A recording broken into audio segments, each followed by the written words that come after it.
Welcome back. We need to do one more thing with these guys, and the next thing we need to do is actually comparing fractions. So saying whether a fraction is bigger, larger, or larger, smaller, or the exact same as another fraction. So we've actually looked at creating equivalent fractions, which will help us out for actually determining whether a fraction is larger, smaller, or equal to. If you notice, I have my other tool, two tools up that I've shown you before. The fraction wall on this side, and a nice little fraction generator here. So first we're going to use the fraction wall, and then I'll hop over and use the same thing on the fraction generator here so we can see. We're just going to pick a random fraction here. So just like before, I'm going to pick a line here. I'm going to pick that line, which tells us that we're going to deal with the fraction of 2 over 5. And then I'm going to pick another fraction here. Let's say we pick this guy, which is 1, 2, 3, 4, 5 over 8. I'm just going to rewrite these a little bit nicer for us. So again, we have 2 over 5 and 5 over 8. Now, there's a couple of different ways that we can say less than, greater than, or equal to.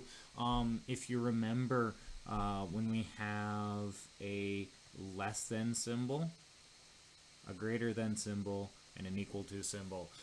If remember, this guy is a Pac-Man, and Pac-Man is very, very quite hungry, so Pac-Man always likes to eat the larger number, because otherwise he's going to go hungry and potentially starve. And if they're the same, then, well, he's probably going to eat neither of them. So when we're dealing with these guys, and we've already found our lines here, which work really, really nicely, when we find our 2 over 5, we just simply find the line here, and then we find our 5 over 8, which we found a line here, and we look at which one is further to the right. So again, we are looking at which of these lines is further to the right, because the closer to the right it is, the closer to 1 it is, and the larger the number it is. So if we look at these guys, 2 over 5 is going to be matching up right about here. So we can actually see that 5 over 8 is in fact the larger number.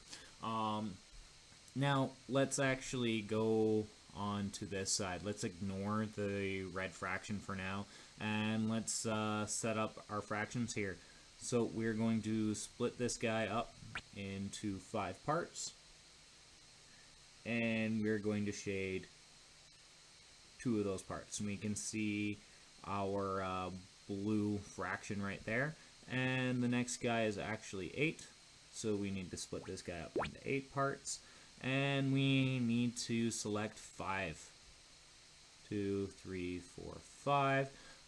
So again here, visually we can see that there is clearly more green shaded than blue, and we can also clearly see that the green fraction is further along on the number line than the blue fraction.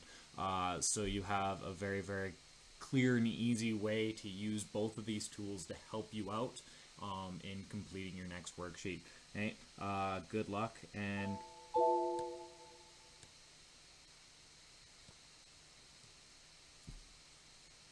have fun.